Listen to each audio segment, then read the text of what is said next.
भव्यात्माओं, हम स्वाध्याय कर रहे गोमटसार जीवकान ग्रंथराज का, जिसमें इंद्रिय मार्गणा महाधिकार के अंतर्गत अब हम चर्चा करेंगे इंद्रियों के विषयों के बारे में। तो अब आगे की जो गाथा है वो गाथा हमारे साथ में आ रही है, और एक चार्ट भी आ रहा है हमारे सामने। उसको मैं आपके यहां से दिखा रहा हूं। गाथा क्रमांक 168 और 169।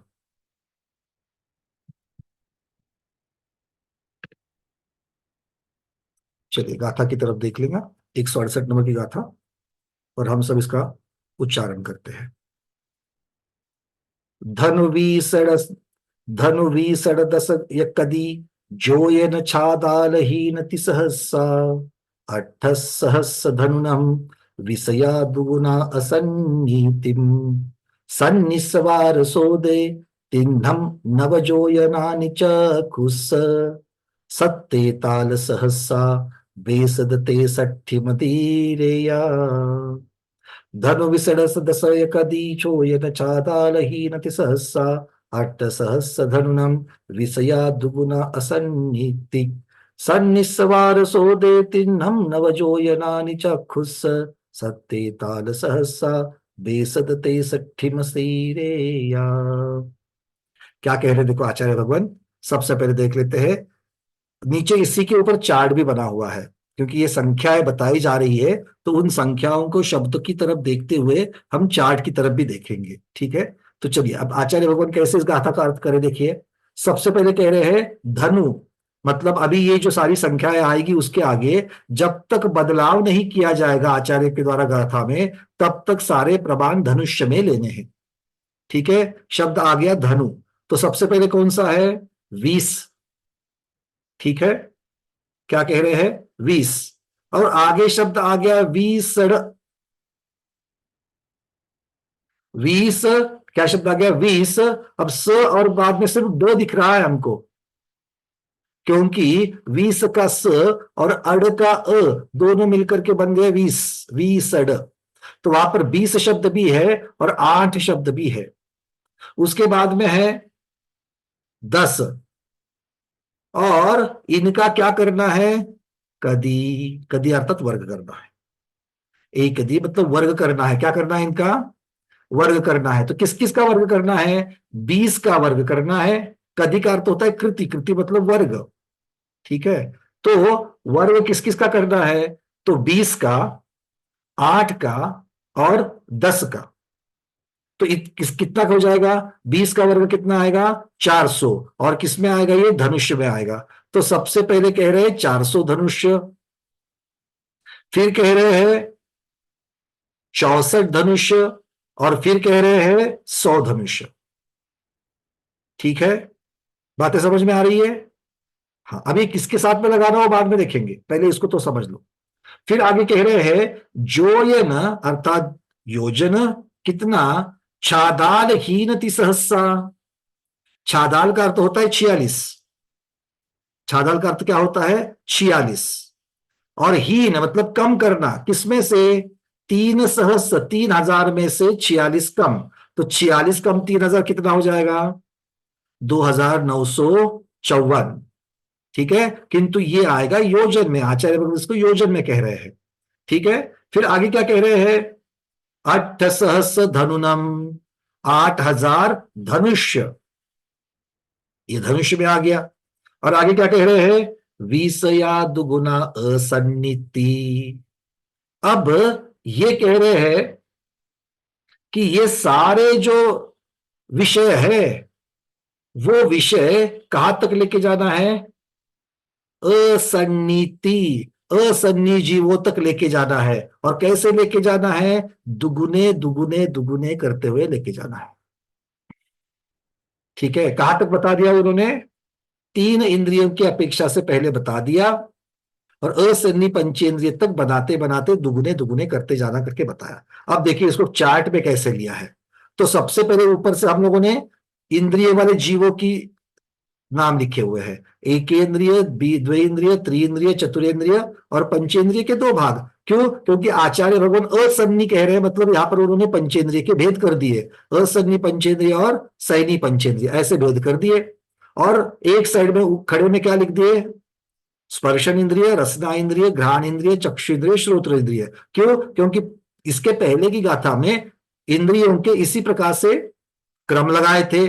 और अगर इंद्रियों की उत्पत्ति के भी अगर हम देखेंगे, जीवों की उत्पत्ति के, तो एक इंद्रिय से लेकर पंचेंद्रिय में इसी प्रकार से एक एक एक एक, एक, एक इंद्रिय जो है वो जुड़ता जाता है। बात समझ में आ रही है? क्रम ऐसा क्यों रखा है?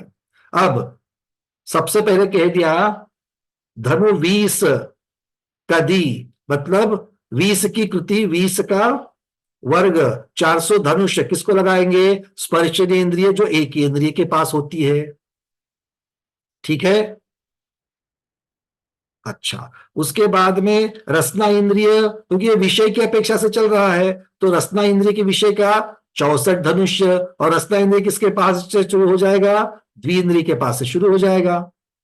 इसलिए हमने रसना और द्विइंद्रिय 64 धनुष लिखा। रसना इंद्रिय और एक इंद्रिय में कुछ भी नहीं, वहां पर डैश आएगा, क्योंकि एक इंद्रिय को तो रसना इंद्रिय होती ही नहीं है।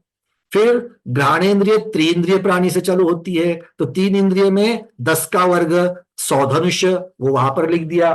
फिर चक्षु इंद्रिय छादालहीन 30 सहस्र योजन, अर्थात 2954 योजन, ये चतुरिंद्रिय में लिख दिया चक्षु इंद्रिय का प्रमाण।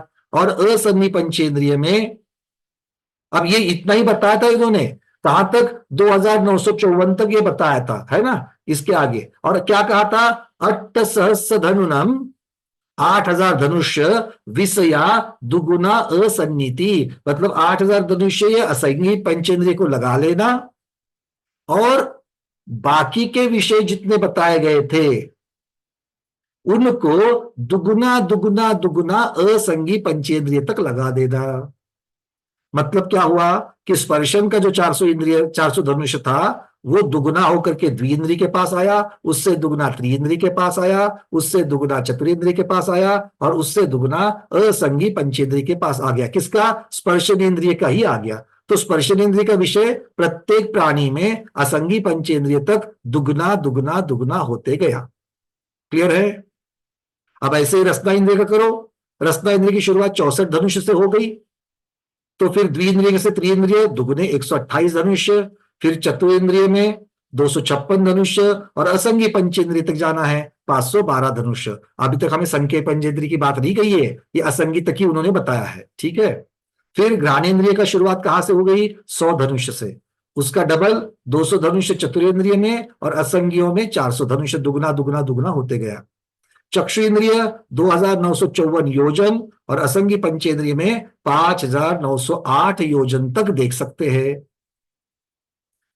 श्रोत्र इंद्रिय असंगी पंचेंद्रिय 8000 धनुष। अब इसके आगे दुगुना करने की तो कोई बारी नहीं आएगी, क्योंकि पंचेंद्रिय संगी की बात करी ही नहीं है। क्लियर है? यहां तक का चार्ट सबके समझ में आ गया। पहली गाथा क्रमांक 168 का ये रिप्रेजेंटेशन है। अब यहां पर एक पीडीएफ में मिस्टेक हुई है। कहां पर हुई है? तो ऊपर जहां पर गाथा का शब्दार्थ दिया गया है, वहां पर देखिएगा 46 योजन कम 3000 योजन ऐसा होना चाहिए। आपकी पीडीएफ में 1000 योजन ऐसा हुआ है, तो 2954 की जगह पर 954 आपकी पीडीएफ में हुआ है, उसको करेक्ट कर लेना। ठीक है ना। हमारी पीडीएफ में तो सुधर गया, और चार्ट में तो वैसे ही दिखा था 2954, उसमें तो कोई मिस्टेक नहीं थी। वो वहां पर 3000 की जगह 1000 में से 46000 योजन कम किए थे। ठीक है। तो अपने अपनी पीडीएफ में करेक्ट कर लेगा, नहीं तो सुधारित आवृत्ति में आ ही जाएगा। ठीक है। प्राथमिक आवृत्तियां सिर्फ आपको कुछ ना कुछ तो आपके सामने होना चाहिए, इसलिए है। सुधारित आवृत्तियां बाद में आ जाएगी। चलिए अब चलते आगे। अब सन्नी जीवों के बारे में कह रहे हैं। आचार्य श्री भगवान नमोस्तु नमोस्तु नमोस्तु, आचार्य श्री नमोस्तु। ज्ञान योगी आचार्य भगवान श्री विद्यानंद जी महामुनिराज की जय। बस एक ये गाथा पूर्ण कर लेते हैं, और आचार्य श्री फिर आपसे हम लोग बातें करेंगे। अब कह रहे हैं सन्नीस। सन्नीस मतलब सन्नी के बारे में कह रहे हैं। सन्नीस वार सो दे, सन्नी के वार, वार मतलब 12, किसका है? सो दे मतलब श्रोत्र इंद्रिय का। श्रोत्र इंद्रिय का कितना है? 12 योजन कह रहे हैं। अब आगे तिन्नम नवजोयनानी चक्षुष। अब चक्षुष शब्द जो है वो आगे लेकर के जाना है, क्योंकि तिन्न नवजोयनानी, ये जो कहा है, ये तिन्नम नव मतलब 3 विषय 9 योजन के है। किसके? सन्नीस, संगी पंचेंद्रिय जीव के। कौन कौन से? स्पर्शनेन्द्रिय, रसनाइंद्रिय और घ्राणेन्द्रिय। कितने कितने प्रत्येक की है? 9 योजन है। ठीक है। और चक्षुष, चक्षु का कितना है? पंचेंद्रिय संगी के चक्षु इंद्रिय का विषय कितना है? 47 सहस्रा, 47,000 बेसद द्विशत अर्थात 263, 63 मदीरेया, कुछ अधिक। क्या कह रहे हैं? 47,263 योजन से कुछ अधिक। तो कुछ अधिक का अर्थ किन्हीं किन्होंने 7/20 योजन किया है। इसके बारे में डिटेल्स और आगे आएंगे कि ये 7/20 का कैसे लेना है। ठीक है। अभी आचार्य भगवान यहां पर गाथा में क्या कह रहे हैं? बेसद 63 मदिरेया, कुछ अधिक है। कितना? 47,263 योजन कुछ अधिक है। बातें समझ में आ रही सबको? 169 की मुख्यता से संगी पंचेंद्रिय की अपेक्षा से बता दिया है। पहले 12 योजन श्रोत्र का है, फिर स्पर्शनेन्द्रिय, रसना इंद्रिय और घ्राण इंद्रिय, इनके 3 बताए। अब ये 3 स्पर्शन, रसन, घ्राण के ही क्यों है? ये अर्थ क्यों निकाला? क्योंकि गाथा में आचार्य भगवान चक्षु इंद्रिय का अलग से बता रहे हैं और श्रोत्र इंद्रिय का अलग से बता रहे हैं। तो बचे 3 इंद्रिय कौन से? स्पर्शन, रसना, घ्राण, और तीनों के प्रत्येक की 9 योजन है, तो अलग से कोई अर्थ लगाने का जरूरत है ही नहीं है। क्लियर है सबको? चलिए। हाँ, आचार्य श्री आप कुछ कहना चाह रहे थे भगवान?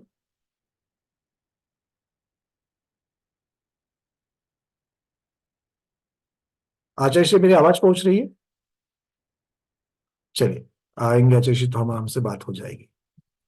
एक मिनट, उनका होस्टिंग तो उनको हाँ दे दिया है। जो तालिका आप दिखा रहे थे ना, हाँ उस तालिका के आधार पर मेरी ये जिज्ञासा थी। हाँ आचार्य श्री। थोड़ी सी तालिका आप मेरे सामने रखे तो हाँ, वापस ये लाया मैंने। यह स्पर्शन इंद्रिय का जो 400 धनुष प्रमाण जो बताया एक इंद्रिय संबंधी है, हम्म। तो एक इंद्रिय के पृथ्वी, आपने पृथ्वी, जल, अग्नि, वायु, वनस्पति से 5 भेद है। तो हम्म। ये 400 धनुष, ये क्या वनस्पति अपेक्षा बताया, क्या सभी स्थावर की एक इंद्रिय की अपेक्षा बताया? अब इनके अलग अलग, क्योंकि यहां पर तो उन्होंने समुदाय से अभेद रूप से ही उन्होंने एक केंद्रीय की अपेक्षा बताया है। अब इसमें से ये किसको लगाना है, इनके भेद में आगे जाकर के देखना पड़ेगा। जी। आज 2 इंद्रिय का जो है ना, रचना इंद्रिय संबंधी बताया 64 धनुष प्रमाण, हम्म। है ना। तो रचना इंद्रिय काम तब करता है जब रस के ऊपर वह वस्तु अथवा वह विषय संस्पर्श को प्राप्त होता है, तब उसका खट्टा मीठा आदि का अनुभव होता है। तो 64 धनुष प्रमाण दूर पर रहने वाली वस्तु रचना इंद्रिय का विषय कैसे बनेगी? हाँ, इसी बहुत। प्रकार इसी प्रकार अन्य ने इंद्रियों संबंधी भी यही आगे जाकर के संज्ञ पंचेंद्रिय के लिए एक योजन प्रमाण बताया है। तो रचना इंद्रिय का इतने दूरस्थ वस्तु का रस कैसा ले सकता है जीव? बहुत बढ़िया आचार्य श्री। इसको हम जो कर्म भूमि, अंतिम कर्म भूमि जो है, स्वयं रमण समुद्र का आधा, द्वीप का आधा भाग और समुद्र का जो भाग है, इनकी अपेक्षा से जब देखेंगे तो वहां पर अति विशाल ऐसे विकलत्रय भी पाए जाते हैं। तो इन अच्छी अति विशाल जो विकलत्रय है, उनकी अपेक्षा से अगर हम वर्णन करेंगे तो ये बिल्कुल बैठ जाएगा। या फिर विदेह क्षेत्र में इस प्रकार के, जब वहां पर मनुष्यों की भी ऊंचाई है, अवगाहना इतनी 500 धनुष आदि है, तो वहां पर अगर विकलत्रय भी इस प्रकार से वहां के आर्यखंडों में, कर्मभूमि के आर्यखंड में अगर उस प्रकार के अगर अति विशाल अगर विकलत्रय है, तो उस प्रकार से भी वो ये सिद्ध हो सकता है। अभी तो इसके बारे में हम अपनी भरत क्षेत्र के आर्यखंड के पंचम काल की अपेक्षा से जो हम लोग विकलत्रय देखते हैं, उसकी अपेक्षा तो जिज्ञासा उत्पन्न होना स्वाभाविक है। किंतु आगम चक्कु से अगर हम देखेंगे तो जहां जहां पर अति विशाल ऐसी अवगाहना जहां पर बताई गई है, पहले भी हम लोगों ने देखी थी कि जीव समास में आदि आगे आगे है कि किस प्रकार से वहां पर 2 इंद्रिय जीव भी कितनी ऊंची बड़ी बड़ी अवगाहना वहां पर धारण करते हैं। तो उस अपेक्षा से तो ये बिल्कुल भी बैठ जाएगा। मानिए नाना जीव, नाना काल, नाना क्षेत्र की अपेक्षा कथन समझा जाए। हाँ, मतलब ये तीनों काल की अपेक्षा, पूरे लोक की अपेक्षा और उन उन इंद्रियों की अपेक्षा उत्कृष्ट सबकी है ही, सभी द्विइंद्रियों की एक इंद्रिय की होगी ही, ऐसा जरूरी नहीं है। ये उत्कृष्ट इतनी हो सकती है, इसको उल्लंघन करके ज्यादा नहीं होगी, ये इसका अर्थ है। जी। चलिए। मैं इसलिए पूछा हाँ कि बोलिए। जब तक थाली में वस्तु है तब तक उसका हम स्वाद नहीं लेते, हाथ में तब तक भी स्वाद नहीं लेते। जब जीवा पर आकर के स्पर्श होता है हम्म। तब वो खट्टा मीठा आदि का अनुभव करते हैं। तो फिर ऐसी स्थिति में दूरस्थ वस्तु का रसास्वादन अपन कैसे लेते? हाँ, मुझे एक चीज गुरुदेव आपके अभी इस विषय से मेरा चिंतन गया। बचपन में जब साइंस पढ़ते थे तो एक सॉलमंडर करके एक प्राणी आता था। ऑफ कोर्स वो तो द्विइंद्रिय वाला नहीं था, वो तो और भी बड़ा था। किंतु ये ऐसा जीव है, अगर उसकी लंबाई देखेंगे तो उसकी लंबाई की अपेक्षा उसकी जबान जब वो बाहर निकालता है तो वो इतनी लंबी जाती थी दूर, और फिर वहां से वो कीटक को पकड़ता है। तो वो कीटक के लिए जब अपनी जबान इतनी दूर है कि वो कीटक की कुछ फीट के ऊपर जो बैठा हुआ है, वहां उसकी छलांग पहुंचेगी नहीं पहुंचेगी मालूम नहीं है, किंतु उसकी जबान वहां तक पहुंचती है, उस कीटक को पकड़ता है और फिर वो रोल करके उस जबान को अंदर ले लेता है। इस प्रकार के प्राणी आज के आधुनिक विज्ञान को मालूम है। तो इससे परे जो है वो तो उसमें होंगे ही होंगे, पक्का होंगे। मतलब इस प्रकार के जीव भी है कि मुंह में जबान है, मुंह नॉर्मल है, नॉर्मल अपनी भूमिका से मैं नॉर्मल कह रहा हूं या रेगुलर कह रहा हूं उसको, और उसमें से वो जबान इतनी दूर निकालता है, कुछ फुटों में निकालता है, कुछ इंचोस में निकालता है, कि वहां पर बैठे हुए कीटक को वो लेकर के वो वापस आता है। तो इस प्रकार से अलग अलग प्रकार के जीव बिल्कुल है। या फिर जी। बहुत सारी वनस्पतियां भी हमने ऐसी सुनी हुई है, जो मिसिसिपी आदि के अमेरिका के जो सदाहरित जंगल होते कहे जाते हैं, उनमें इस प्रकार की है कि वो वनस्पतियां जो है वो घात लगा करके बैठी हुई रहती है। और अब वनस्पति की अपेक्षा से तो रसना इंद्रिय नहीं आएगा, किंतु मैं उदाहरण सिर्फ दे रहा हूं कि किस प्रकार से ये इनके भी हम लोग कषाय आदि चीजों को समझ सकते हैं, या इनकी संज्ञा आदि को भी हम लोग समझ सकते हैं, आहार संज्ञा आदि को समझ सकते हैं। ये घात लगा करके बैठी होती है, और इनके जो उनकी टेरिटरी है, उनका जो लिमिट है, उसके अंदर जब कोई जीव आ जाता है तो उनकी टहनियां या उनकी जो जो भी भाग उनके वहां पर है, वो उनको पकड़ते हैं, और वो पकड़ करके उसमें से जो भी उनको शोषण करना है, उन कीटकों के अंदर से भी वो शोषण करते हैं। ऐसे मांस भक्षी वनस्पतियां भी आज के आधुनिक विज्ञान को ज्ञात है। जी ठीक है। चलिए, एक दो प्रश्न और है, उनको लेकर के आगे बढ़ते हैं, किंतु इसी के बारे में होगा तो ही चर्चा करिएगा। रूबी दीदी पर डॉक्टर मधु दीदी। वंदना भैया जी। भैया जी मैं ये जानना चाह रही, जैसे अभी आपने बताया वो एक वो कीट वाला बताया, उसका मेंढक टाइप का वो कोई बताया ना आपने, जिसकी जबान हाँ बाहर हाँ निकलती है हाँ। करके, है ना? वो बताया आपने। तो जैसे उसकी इतनी लंबी जबान है, तो अब जैसे यहाँ पे आपने बताया ये इतना इंद्रियों का, मतलब ये जो बता रहे हैं इतना 400 करके, है ना, धनुष वगैरह, ये मैक्सिमम जैसे बताया जा रहा है, तो हमें जैसे अपना अगर हमें निकालना है तो हम अनुपात करके निकाल सकते हैं ना, या नहीं? अभी तो देखो ये उत्कृष्ट वाली बात है, और अभी उत्कृष्ट वाली तो कोई जैसे भी चीज हम उत्कृष्ट, लोगों में नहीं है। जी जैसे उत्कृष्ट जैसे हम रेशो नहीं निकालते कि मतलब उत्कृष्ट में और नीचे, मतलब जैसे अपना जो हमारा कहाँ तक का है वो, उस हिसाब से हम निकाल सकते हैं आज के तारीख में मन भाई, मतलब उस जीव का कितना है आज की तारीख में, या जैसे उस जीव के मुकाबले हमारा कितना है, इस तरीके से अनुपात में कुछ हाँ, करके हम वो निकाल सकते निकाल सकते हैं ज्ञान की वजह लिए, ठीक है, कोई प्रॉब्लम नहीं है। अभी देखो यहाँ पर पंचेंद्रिय की अपेक्षा से भी जो योजनों में दिया है, 9 योजन रसना हैं। इंद्रिय के द्वारा, 9 योजन स्पर्शन के लिए, 9 योजन घ्राण की अपेक्षा से। अभी योजन इतना बड़ा होता है, वो 500 धनुष वाले जीव की अपेक्षा से भी अगर लगाएंगे तो इतना नहीं आएगा। तो यहाँ पर जब पंचेंद्रिय संगी पंचेंद्रिय की जब बात करेंगे, तो वो मुख्यतः से रिद्धिधारी महामंदिराज आदि जो होते हैं, उनकी अपेक्षा से देखना पड़ेगा कि वो अपनी जगह बैठे बैठे योजनाओं पर जो चीजें होती है उनका भी वो जो इंद्रिय के द्वारा जो है उसको जान सकते हैं। तो ऐसे अलग ये अलग प्रकार की ये चीजें हैं, इस प्रकार से ज- इसको ग्रहण करना चाहिए। जैसे जैसे अभी आप स्पर्शन का बता रहे हो, है ना, तो स्पर्शन में हम जैसे एक चीज हम देखते हैं, कभी भी तूफान वगैरह आने वाला होता है, तो उस समय पे पशु पक्षी या जानवर जो होते हैं वो पहले से ही मतलब इस चीज को कुछ अनुभव करते हैं या क्या करते हैं, तो उनकी आवाजें निकालने लग जाते हैं, तो ये स्पर्श में काउंट हो सकता है कि नहीं? दो चीजों को अलग हमेशा रखना दीदी। ये मति ज्ञान का प्रकरण चल रहा है। मति ज्ञान का प्रकरण ये कहता है कि अपनी इंद्रियों के द्वारा ग्रहण करने वाली बात, और इसको छोड़ करके श्रुत ज्ञान का अलग एक वर्णन है। श्रुत ज्ञान में निमित्त ज्ञान आदि जो चीजें कही गई है वो मनुष्यों की अपेक्षा है, किंतु कुछ लक्षणों को देख करके अपनी अपनी श्रुत ज्ञान की योग्यता की अपेक्षा कुछ प्राणी, कुछ पशु पक्षी भी सुनामी जैसी, भूकंप जैसी जो चीजें होते हैं उनका आकलन करते हैं। जैसे थाईलैंड में बहुत बार पाया जाता है कि जब भी सुनामी आने वाली है या भूकंप होने वाला है, हाथी जो है वो बिल्कुल के अंदर, जंगलों में अंदर चले जाते हैं और टीलों पर चढ़ जाते हैं, जो ऊंचे ऊंचे पर्वत होते हैं वहां पर उसकी तरफ वो चढ़ जाते हैं। तो हाँ जी। ये मतलब यहाँ पर हम लोग वो अपने इंद्रियों से क्या जान रहे हैं और अपने कुछ निमित्तों की अपेक्षा से वो किस प्रकार, निमित्त का अर्थ होता है कि लक्षणों की अपेक्षा से, हो सकता है हवाओं में बदल हुआ हो या फिर जमीन की अपेक्षा से उनको और कुछ कुछ संकेत मिलते हो, तो ये हाँ जी। उनकी उनकी अपेक्षा से हमें देखना पड़ेगा। मेरा कहने का मतलब इतना ही है कि दो की अपेक्षा से लगा लेना, मति ज्ञान इंद्रिय विषय की अपेक्षा जो चल रहा है वो यहाँ पर उस अपेक्षा से लगा लेना। जैसे जैसे माइनस भूकंप में होता है, तो भूकंप में तो स्पर्शन ही माना जाएगा ना।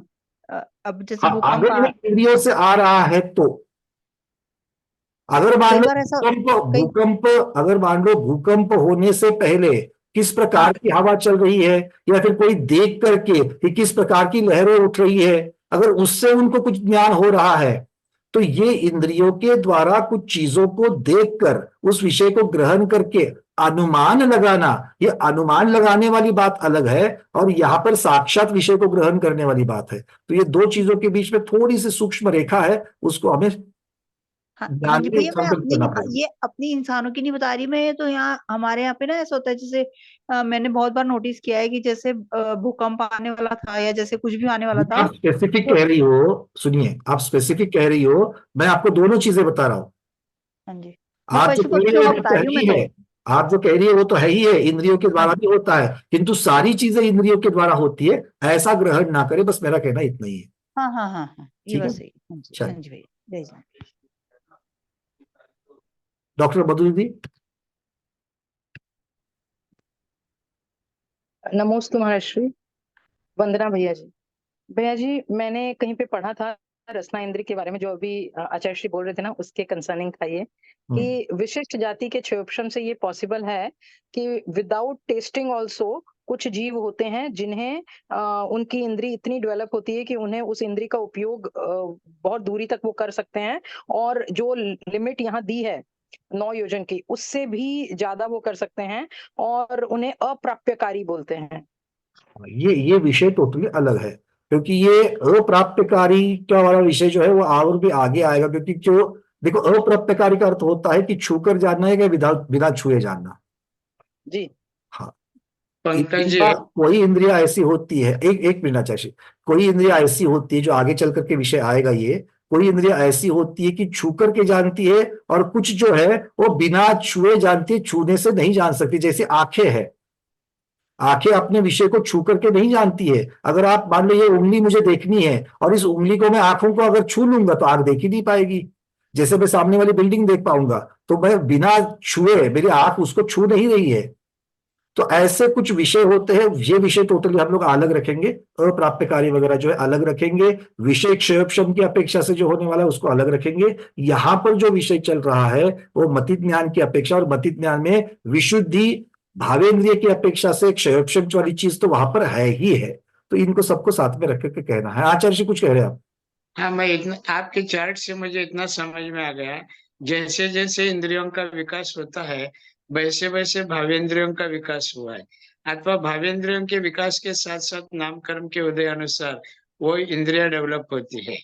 और इंद्रियों की कैपेसिटी विषयों को ग्रहण करने की, किस इंद्रिय की कितनी है, किस इंद्रिय की कितनी है, इस अपेक्षा यह विषय चल रहा है। बिल्कुल गुरुदेव, एकदम बिल्कुल आपने सार बता दिया। क्षयोपशम जो है, इंद्रियों के साथ साथ में क्षयोपशम भी बढ़ रहा है, क्योंकि स्पर्शेंद्रिय तो एकेंद्रिय के पास भी है, स्पर्शेंद्रिय द्विंद्रिय के पास भी है, किंतु एकेंद्रिय का कितना क्षयोपशम स्पर्शेंद्रिय की अपेक्षा से हो सकता है, उससे दुगुना क्षयोपशम द्विंद्रिय वाले का हो सकता है। मतलब द्विंद्रिय के पास क्षयोपशम की क्षमता दुगनी हो सकती है, ये यहां पर कह रहे हैं, और ये बहुत सुंदर इसमें से सार रूप निकल रहा है।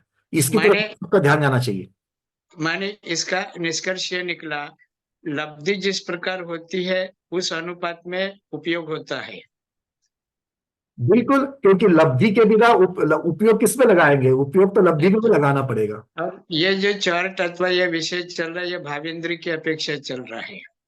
बिल्कुल, ये क्षमता की अपेक्षा चल रहा है, बिल्कुल। ये हमारे अंदर लब्धि माने क्षमता उस अनुपात में ना हो, हम कितना भी सूक्ष्म उपयोग लगाए, तब भी जो क्या उस विषय को अपन ग्रहण नहीं कर सकते हैं। और द्रव्येंद्रिय इसमें सहकारी होगी, हाँ, वह मात्र सहकारी है। मात्र यह सहकारी। मुख्य रूप से क्षोभशम और लब्धि उपयोग ये कार्य करता है। बिल्कुल बिल्कुल। नीना दोषी दीदी और बाद में सुनीता दीदी।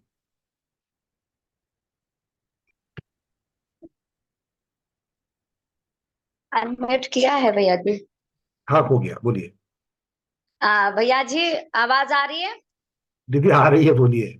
हाँ हाँ, ठीक है ठीक है। अभी आपने जो पंचेंद्रिय के अलग अलग विषय क्षेत्र बताए, तो उनको ये उनके पूर्व भोग के पुण्य से इतना बड़ा बड़ा मिला है, कैसे लगाए?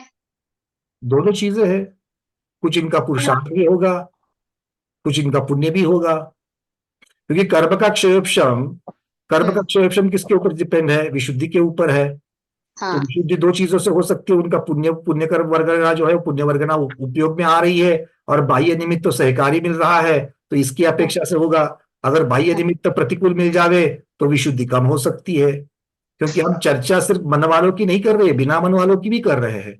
तो वहां पर हाँ, भी आभ्यंतर निमित्त और बाह्य निमित्त इन दोनों की अपेक्षा से लगाना चाहिए, ठीक है। और ठीक क्षयोपशम का मतलब विशुद्धि, विशुद्धि दोनों कारणों से हो सकती है, बाह्य निमित्त से और आभ्यंतर निमित्त से। अच्छा ठीक है। ठीक, चलिए। हाँ जैसे एक केंद्रीय आदि को, एक केंद्रीय आदि को अगर आप देखेंगे, ऋतु आदि की अपेक्षा से बाह्य निमित्त मिल सकता है, वातावरण की अपेक्षा से उनको मिल सकता है। चलिए, सुनीता दीदी बोलिए। नमोस्तु महाराज जी, वंदना भैया जी। भैया ये जो 400 धनुष्य दिए हुए, तो एक धनुष्य कितना पकड़ने का इसमें फिर? एक धनुष 4 हाथ का, 1.25 फीट का एक हाथ। 1.25 फीट का, और यहाँ एक योजन हाथ, एक हाथ 1.25 फीट, मतलब 4 हाथ, 4 से गुना करना। 1 हाथ और 1.25 फीट। हम्म। हाँ, और एक हाथ योजन 1.25 फीट का होता है, 4 हाथ का एक धनुष होता है, मतलब 5 फीट का एक धनुष पकड़ लेना। अच्छा, और योजन जो पकड़ेंगे वो महायोजन एक योजन जो है वो 8 मील का होता है, 8 मील। मोटा मोटी 12 किलोमीटर।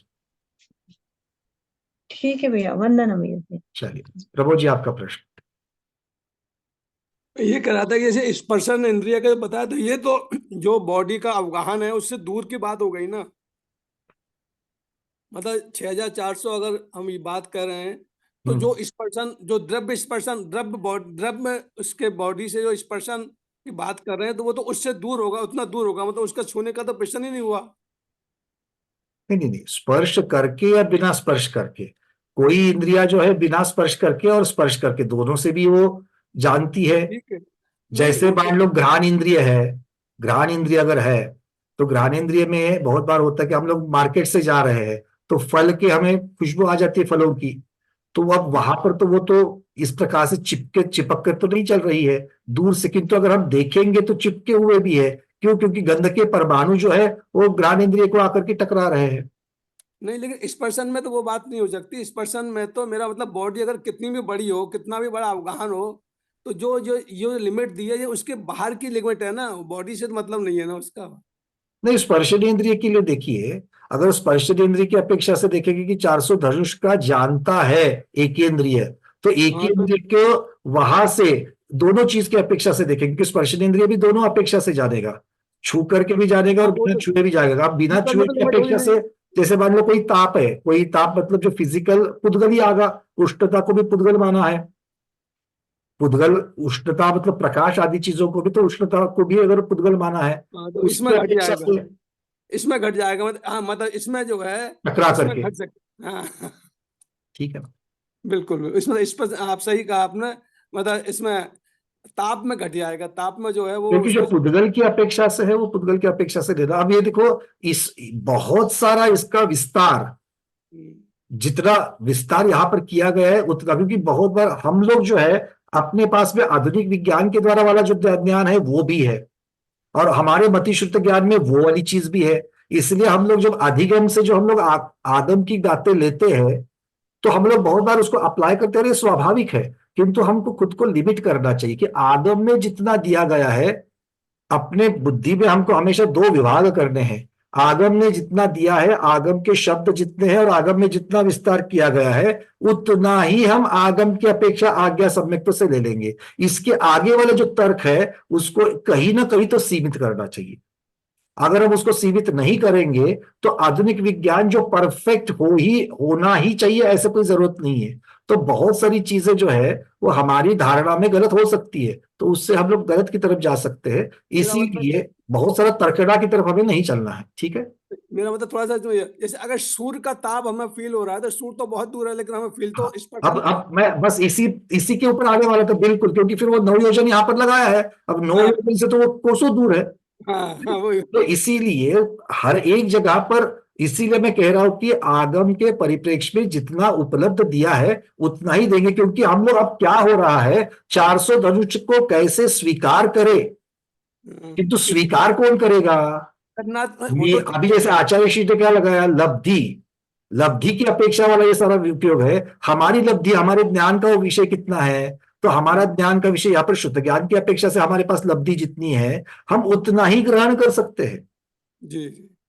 अब इससे ज्यादा हम लोग किसकी अपेक्षा से करेंगे? तो उसके लिए जो जो हमारे पास लब्धि है, तो हमारे पास दो प्रकार की लब्धि है, एक आगम की लब्धि है और एक अलौकिक की, आधुनिक विज्ञान वाली लौकिक है। तो उससे ज्यादा हम तर्कना लगाएंगे तो हम लोग गलत दिशा में जा सकते हैं, भटक सकते हैं। मेरा कहना इतना ही है। ठीक है, तो हम लोग तब तक सोचते रहेंगे। धारणा में रखने से पहले, धारणा में तो अभी आज्ञा सम्यक्त से रखा, धारणा में तो आज्ञा सम्यक्त से रख दिया। अब अपने अपने तरीके से इसके ऊपर लगाते रहेंगे जब तक दोनों चीजों का मेल ना बैठ जाए या फिर उसकी इंफॉर्मेशन ना मिल जाए, किंतु वो मिलेगी ही। इसके लिए हमें कोई गारंटी नहीं कि हमको मिलेगी कि नहीं मिलेगी, क्योंकि आज हम लोग उपलब्ध आगम के ऊपर ही हम लोग जा रहे हैं।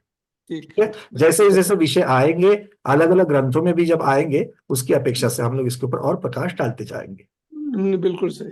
चलिए, निर्मला दीदी जल्दी से। वंदना भैया हाँ जी, दीदी, मात्र पर्याप्तक जीव के लिए हुआ ना ये सारी? क्या फिर से कहिए दीदी? लब्ध पर्याप्तक के लिए, पर्याप्तक जीव के लिए हुई ना ये सारी चीज? हाँ, ये तो सारा पर्याप्तकों की अपेक्षा से है आया। ना? अब इसमें एक लब्ध पर्याप्तक की अपेक्षा से देखेंगे दीदी, लब्ध पर्याप्तक की अपेक्षा उसके पास इंद्रिया कहाँ है? इंद्रिय से भावेंद्रिय की अपेक्षा से है। किंतु मति ज्ञान का प्रकरण चल रहा है, इंद्रियों के द्रव्येंद्रिय जब तक उसको सेंस नहीं करेगा, भावेंद्रिय किस चीज को प्रोसेस करेगा? एक शब्द आया ऊपर, कृति मतलब वर्ग, मतलब उन्होंने बनाया वैसे। क्या कदी का अर्थ कृति का मतलब यहाँ पर आगम में बताया है कि वर्ग करना है। वर्ग मतलब वो गणित नहीं आती इसलिए। उस वर्ग का मतलब है उसी संख्या को उसी संख्या से गुणाकार करना, इसे वर्ग कहते हैं। और दूसरा होता है वर्गमूल। उसके लिए भी अगर हम लोग देखेंगे तो इसके पहले वाली गाथाएं जो थी, अगर आप देखेंगे इसके पहले वाली गाथाएं, तो उसमें ये शब्द आए थे। जैसे हमने गतिमार्गणा की जो व्यवस्था देखी थी, गतिमार्गणा में भी निज पद को किससे भाग करना है। अब आप लोगों को भागाकार, गुणाकार, वर्ग, वर्गमूल, इन सब के लिए प्राकृत में गाथाओं में क्या क्या शब्द आते हैं, अब ये इसकी आपको पहचान हो रही है, तो उसकी अपेक्षा से उसकी पहचान रखनी है। ठीक है, चलिए आगे बढ़ते हैं। पंकज जी, हाँ चेश, ये 5 इंद्रियों का जो आपने चार्ट दिखाया, इंद्रिय के अपेक्षा उत्कृष्ट रूप से उसका रेंज क्या हो सकता है विषय ग्रहण करने का? क्या यह उत्कृष्ट रूप से जो बताया जा रहा है, यह सुकम काल की अपेक्षा लेना, क्या चतुर्थ काल के प्रारंभिक अथवा चतुर्थ काल की अपेक्षा यह लेना? गुरुदेव, इन्होंने किसी भी काल की अपेक्षा से नहीं किया, क्योंकि काल परिवर्तन तो सिर्फ भरत ऐरावत में है। और भरत ऐरावत की अपेक्षा से भी देखेंगे तो भरत ऐरावत की अपेक्षा जितने अवगाहना वाले जीव यहाँ पर निर्माण होंगे, उससे भी बड़ी अवगाहना वाले जो जीव है वो वहां पर कर्मभूमि में भी है, जो स्वयंभू रमण द्वीप समुद्र जो है उसमें भी है। तो उसकी अपेक्षा से देखेंगे तो वो महामत्स्य आदि जो है, अब उतना महामत्स्य 1000 योजन वाला जो महामत्स्य है, वो भरत ऐरावत क्षेत्र में कभी किसी भी काल में 1000 योजन वाला महामत्स्य होने की बात नहीं कही जाती है। अभी तक तो हमने आगम में नहीं पढ़ी है, इसका मतलब क्या है कि जो काल परिवर्तन की अपेक्षा हमारे पास जो काल आते हैं, फिर यहां पर हो भरत ऐरावत की हो, या फिर जो हमेशा से चौथे काल की अपेक्षा चौथे काल की शुरुआत की अपेक्षा वाली विदेह क्षेत्र के कर्मभूमि की रचना ही क्यों ना हो, इनसे भी बड़ी बड़ी अवगाहना जो है वो हमें स्वयं रमण द्वीप समुद्र की अपेक्षा से मिलती है। तो उसी की अपेक्षा से ये अवगाहना वाला प्रकरण लेना चाहिए। जी ठीक है। चलिए, क्योंकि यहां पर अभेद रूप से जीवों को बताया जा रहा है, तो इसीलिए कोई क्षेत्र की अपेक्षा कोई काल की अपेक्षा से नहीं है। तो उसमें से अगर और भी चिंतन किया जाए, जैसे आपने अभी इस जिज्ञासा को रखा, तो फिर वही लग जाता है, मतलब उसी की अपेक्षा से आएगी। चलिए, अब आचार्य भगवान यहां पर कहते हैं कि इतनी दूर स्थित, अभी अभी जो आप सबके मन में जो जिज्ञासाएं थी, वही प्रश्नोत्तर के द्वारा यहां पर लिया गया है कि भाई इतना दूर धनुषों में, योजनों में जो चीजें रहती है, तो इतनी दूर स्थित विषयों को इंद्रियां कैसे ग्रहण करती है, ये आचार्य भगवान कह रहे हैं। तो यहां पर उन्होंने कुछ उदाहरण दिए हैं टीका ग्रंथों में, उसको मैंने यहां पर संकलित किया है। जैसे यहां पर मैंने धवलाजी पुस्तक 13, जिसका पृष्ठ 225 और पुस्तक क्रमांक 9 पृष्ठ 159, फिर से मैं बता रहा हूं, पीडीएफ में भी हमने इसको रखा हुआ है। धवलाजी पुस्तक क्रमांक 13 पृष्ठ 225 और पुस्तक क्रमांक 9 पृष्ठ 159, इस पर यह विषय आया है, तो वहां से कुछ संकलन यहां पर दिया है। आचार्य भगवान कह रहे हैं, चक्षु और मन पदार्थों को बिना छूकर ही जानते हैं। चक्षु और मन बिना पदार्थों को बिना छुए जानते हैं, है ना। मन में जलेबी आ गई, घर में जलेबी बनी है क्या? नहीं बनी है, तो मन ने तो जान लिया, तो मन ने जलेबी को कैसे देख लिया? मन ने कैसे जलेबी को चख लिया? छू करके चख लिया क्या? छू करके देख लिया क्या? बोलो, नहीं ना। तो इसका मतलब क्या हो गया? मन के द्वारा जिन जिन हम लोग पदार्थों को देखते हैं, सुनते हैं या अनुभव करते हैं, वो मन बिना छुए उनको जानता है, क्योंकि मन भी एक इंद्रिय, छोटा इंद्रिय बताया गया, उसको 9 इंद्रिय कहा गया। और बाकी जैसे चक्षु, आंख, जैसे पहले भी मैंने उदाहरण दिया था, जैसे आप मुझे देख पा रहे हो, तो क्या आपकी आंख और मेरा शरीर एक दूसरे को अभी चिपक गया है क्या? नहीं है। इसका मतलब है आंखें भी बिना छुए ही जानती है। दूसरा, बाकी 4 इंद्रियां पदार्थों को छूकर भी जानती है और बिना छुए भी जानती है। क्या कह रहे हैं? बाकी 4 इंद्रियां जानने के लिए पदार्थ को छूने की ही जरूरत है, ये नहीं है। इसलिए अब तक के जितने प्रश्न पूछे गए, उसमें भी जो योजनों का और धनुष्यों का जो उदाहरण आ गया, उसमें हम लोग तर्क लगाते हुए हमेशा इस अपेक्षा से तर्क लगा रहे हैं कि उसको छू करके ही जानना है, और इसीलिए हमारा जो उपलब्ध ज्ञान है वो उसको ग्रहण करने में अड़चन आ रही थी। सही कह रहा हूं ना मैं? क्यों प्रमोद जी? अगर बिना छुए जानना है तो ये एक संख्या है बस, और कुछ नहीं है। इतने दूर का जान सकते हैं, उतना क्षयोपशम की अपेक्षा उतना ही जान सकते हैं, जैसे आचार्य श्री ने शब्द रखा था, क्षयोपशम की अपेक्षा। आगे कहते हैं, वनस्पति जीव जहां सुवर्ण आदि वस्तुएं गड़ी है, उस दिशा में भी अपने जड़ को फैलाते हुए पाए जाते हैं। देखिए क्या इतने बड़े महाग्रंथ में किस प्रकार के उदाहरण दिए गए हैं। वनस्पतियां जो रहती है, उनके जो मूल रहते हैं, उन मूलों का विस्तार ऐसी ऐसी जगह पर देखा गया है कि जहां पर सुवर्ण आदि चीजें गड़ी हुई है। अब आपके दिमाग में यह आएगा, भाई सोने का महत्व तो आदमी को हो सकता है, हाँ या ना? सोने का महत्व कुत्ते के लिए है क्या? सुवर्ण का सिक्कों से भरा हुआ एक घड़ा, वो मनुष्य के लिए मौल्यवान है, कुत्ते के लिए है क्या? जब एक सैनी पंचेंद्रिय त्रियंश के लिए नहीं है, तो वो एकेंद्रिय के लिए किस प्रकार से हो सकता है? बात समझ में आ रही है? इसका अर्थ यह है कि यहां पर जो लिखा है उसका अर्थ सुवर्ण के मौल्यवानता जो है उसकी अपेक्षा से नहीं लेना है। क्योंकि मैं जब जब ये चीजें कहता हूं, सामने से शिविरों में ये प्रश्न पूछे गए हैं कि एकेंद्रिय को सोने से क्या मतलब, सुवर्ण मुद्राओं से क्या मतलब। तो वो सुवर्ण मुद्राओं से क्या मतलब पूछने का अभिप्राय क्या है? उसकी मौल्यवानता जो है उसकी अपेक्षा से आप लोग सोच रहे हो। तो यहां पर वो वाली बात नहीं है। ठीक है, तो यहां पर कहा गया कि जो ऐसी वस्तुएं रहती है उनकी तरफ भी, मतलब उसका जो सेंसिंग है यहां पर, क्योंकि उसके पास स्पर्शन इंद्रिय है और उस स्पर्शन इंद्रिय की स्पर्शन की अपेक्षा से उसका बढ़ना, मतलब वो कुछ तो चीजों को महसूस करता है और उसकी तरफ वो बढ़ता है, फिर वो सुवर्ण का घड़ा हो या फिर दूसरा खाली घड़ा हो, इस प्रकार से भी आप लोग समझ सकते हैं। उदाहरण यहाँ पर सुवर्ण घड़ाओं का दिया है। भाई बातें समझ में आ रही कि नहीं आ रही है, इन चीजों को किस प्रकार से ग्रहण करना है, क्योंकि हम और आप बहुत कशाई है, हमारे अपने कुछ तो राग द्वेष है, उस राग द्वेष की अपेक्षा से इन चीजों को ग्रहण नहीं करना है। यहाँ पर स्पर्शनेंद्रिय की चर्चा चल रही है, इसको स्पर्शनेंद्रिय के विषय की अपेक्षा से ग्रहण करना है, ठीक है ना? अरे हाँ या ना? हाँ चलिए। पंकज जी, हाँ चर्षि, अभी गर्मी बोलिए। की आवाज आ रही? आ रही गुरुदेव, बोलिए। अभी गर्मी के दिन है और जब हम पंखा चलाते हैं तो वह हवा हमारे शरीर को स्पर्श करती है और हमको ठंडक लगती है, जबकि हवा यही है और पंखा बंद होने के बाद हमारे शरीर का जो स्पर्शन इंद्रिय है उस हवा को ग्रहण करके वह ठंडक का अनुभव क्यों नहीं करता है?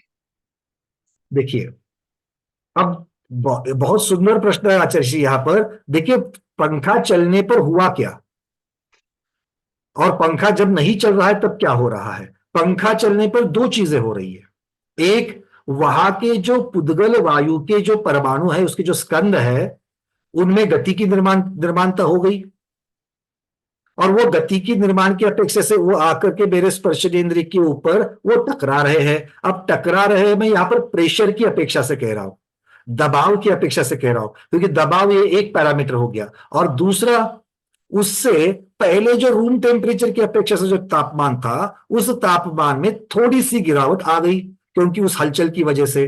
तो मेरा शरीर जो है वो दो चीजों को यहां पर पंखा चलाने के बाद में सेंस कर रहा है, एक तापमान की अपेक्षा और दूसरा प्रेशर की अपेक्षा। और मैं अब यहां पर याद दिलाना चाहूंगा वो जो चित्र है, जो मैं फिर से यहां पर आपको चाहिए तो फिर से दिखा रहा हूं, कि जो आधुनिक विज्ञान के द्वारा हमें दिखाया जाता है स्पर्शन इंद्रिय की अपेक्षा से, मैं फिर से आप सब लोगों के यहां पर वो लेके दिखाना चाहूंगा। इस चित्र में अगर आप देखेंगे तो यहां पर स्पर्श की अपेक्षा से कुछ अलग से ग्रंथियां है और प्रेशर के लिए अलग ग्रंथियां है। जो आपको हरी हरी बड़ी ग्रंथि दिख रही है, वहां पर देखिए पैसिनियन और लैमेलेटेड कॉर्पस्कल, ऐसा कुछ नाम है, वाइब्रेशन और प्रेशर को सेंस करने के लिए। मतलब जब हम द्रव्येंद्रिय इस नाम से जब हम लोग बोल रहे हैं, और द्रव्येंद्रिय की सिर्फ हम लोग निर्वृत्ति और उपकरण, इसमें हम लोग उसको सिर्फ वर्गीकरण कर रहे हैं, उस उपकरण का भी प्रभेद की अपेक्षा बहुत सारा वर्गीकरण हो रहा है, अलग अलग उपकरण। क्योंकि उपकरण क्या है? तो द्रव्येंद्रिय का वो भाग है जो रचना को सहकारी है, उसको एडिशनल इंफॉर्मेशन देता है, वो सहकारी करता है किसमें? जानकारी जमा करने में। तो जानकारी कैसे कैसे जमा करेंगे? अलग अलग प्रकार की जानकारी को जमा करना है। मतलब एक ग्रंथि जो प्रेशर और वाइब्रेशन को दबाव की अपेक्षा से वो वहां पर सेंस कर रही है, दूसरी ग्रंथि टेम्परेचर की अपेक्षा से कर रही है। अगर आप देखेंगे नसाएं यहां पर दिखाई गई है, उसके लिए उन्होंने शब्द लगा दिया पेन और टेम्परेचर। जो आधुनिक विज्ञान ने आज की अपेक्षा से यह प्राप्त कर दिया, और आगम की अपेक्षा से ये ज्ञान है किंतु आज उपलब्ध इतना डिटेल्स में नहीं है, हम तक नहीं पहुंचा। किंतु दोनों चीजों का हम लोग बिल्कुल भी मेल लगा सकते हैं कि उपकरण के भी बहुत सारे प्रभेद है और उपकरण अपने अपने कार्य उसकी अपेक्षा से करते हैं। ऐसे ही रसना इंद्रिय को ले लीजिए, रसना इंद्रिय में जो ग्रंथि कड़वेपने को सेंस करती है, वही ग्रंथि मीठे को सेंस करे जरूरी नहीं है, उसके लिए मीठे के लिए अलग सी ग्रंथि होती है। सुनने के लिए जो हमारी सारी रचना है, उनमें भी सारे गम प ध नी इस प्रकार के जो स्वर है, स्वर का अर्थ अलग अलग बैंडविड्स है, उन बैंडविड्स को अलग अलग तरीके से सुनने के लिए और उसको ग्रहण करने के लिए अलग अलग उपकरण है। मतलब उपकरणों का हम लोग जो वर्गीकरण करेंगे वो बहुत अलग अलग तरीके से करेंगे। और यही मैं आपके प्रश्न के उत्तर में लगाना चाहता हूं कि हमारे पास जो स्पर्शनेंद्रिय है, वो स्पर्शनेंद्रिय उपकरण की अपेक्षा, द्रव्येंद्रिय की अपेक्षा अलग अलग चीजों को वो प्राप्त करती है, जानकारी को इकट्ठा करती है। और ये जो बदलाव है, जब हमें ज्यादा बदलाव नहीं लगता है तब उस ज्यादा बदलाव की तरफ जब हम आदतन बन जाते हैं, हमारा उपयोग उसमें नहीं लगता है। इसी का अर्थ यह है कि जब फैन बंद है तो हमारा ध्यान तब तक उस फैन की तरफ नहीं जाएगा जब तक हम उससे कोई दुख महसूस नहीं करते। दुख का मतलब क्या है? पसीना छूट रहा है, बहुत गर्मी बढ़ रही है, तब जाकर के आप फैन लगाते हो। मतलब आप जब तक टेम्परेचर की अपेक्षा या वेदना की अपेक्षा या दुख की अपेक्षा जब तक उसकी जरूरत महसूस नहीं करते हो, तब तक आप उस क्रिया को नहीं कर रहे हो। और जब वो क्रिया कर रहे हो तो उसके जो हवा में जो वायु जो है पुद्गल है, उसमें जो गतिमानता आ गई, उसकी जो क्रियाओं में बदल हो गई, उसकी पर्याय में बदल हो गई। क्योंकि पहले जिस प्रेशर वाली हवा थी और अब जिस प्रेशर वाली हवा है, ये हवा की पर्याय, पुद्गल की पर्याय बदली है। और उस पर्याय को हमारी बॉडी ने टेम्परेचर की अपेक्षा और दबाव की अपेक्षा, प्रेशर की अपेक्षा, दोनों की अपेक्षा ग्रहण किया है।